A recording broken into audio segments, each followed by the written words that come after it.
at Reviw beach in Sri Lanka today, the 5th of May 2022. But the gloomy days are ahead for Sri Lanka, created by the present rulers. But I am reminded of the year of 1970 to 77. We have gone through the similar kind of things, but this is the worst. Led by Mrs. Bandaranaike, Dr. N.M. Pereira, Colina de Silva, and the famous Felix Das Bandaranaike. But they never robbed the country. They never robbed the country. They brought the socialist policies, resulted in the food shortage and all the material shortage. We suffered. I've stayed in bread queues, finding difficult to find material for clothing. All that era we went through. But what they did was right thing. If that continued, we would have been self-sufficient.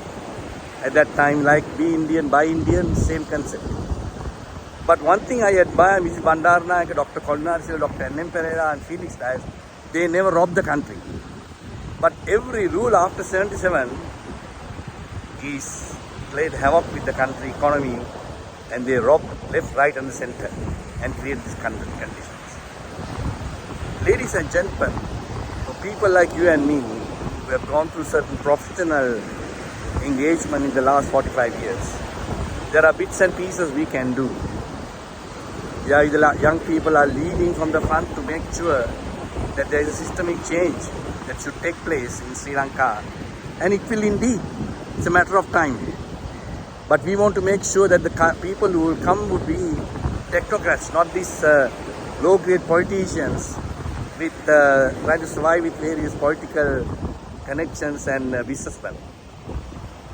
But one thing I want to really work on, which I've been working for the last 9 years, in the area of impact investing and social entrepreneurship. In the current stage, where there is a dollar is rising up, like nothing like that. Today it's 370. So there'll be import restrictions. So this is the time to revive the rural economy, rural agriculture, rural industry.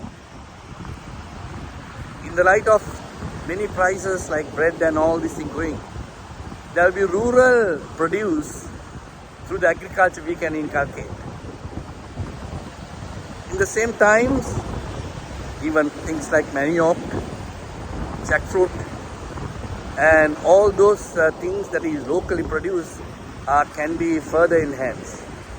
Then the industries like handloom, handicraft, pottery would come to stay because there will be lack of gas in the rural areas and they will have to go back to wood.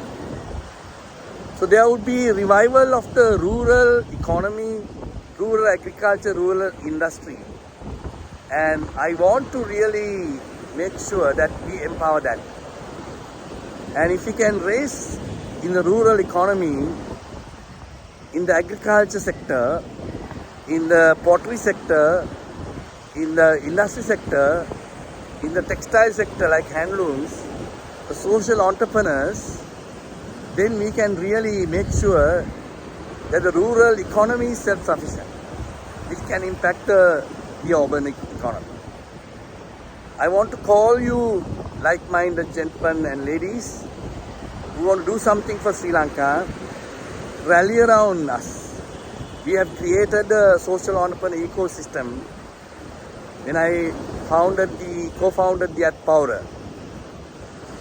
And we have already invested equity in number of social entrepreneurs. We can do that. There's a group of people locally and internationally who are connected to me, who are willing to really assist the blossoming of the social entrepreneurship. And if the social entrepreneurs, like in the rural areas, to blossom the rural agriculture, rural industry, rural handicraft, rural textile, rural education, everything like that, we are willing to support you.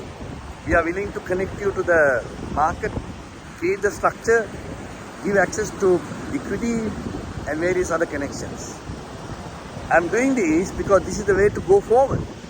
While everybody is doing what bits and pieces, particularly the young people demanding the systemic change. And that will eventually, inevitably happen soon. But you and I can do something for this country, putting your hands to touch the rural economy. Definitely, like what Mrs. Bandaranaike, Dr. Enricha Kolonadisila did at that time to revive the rural industry and economy, we need to go back to that. We need to go back to the basics. And that is possible. There are many innovations that can come. Young people, I request you to come up with innovations to revive the rural industry like handicraft, handloom, pottery, and even the rural agriculture, rural education, and things like that. Let's join our hands together. I have created an institution called Lanka Impact Investing Network, and we are connected to global networks. We have access to various associations to support these initiatives. I would request you to connect with me through my YouTube channel if you want to really partner with us to revive the rural Sri Lanka.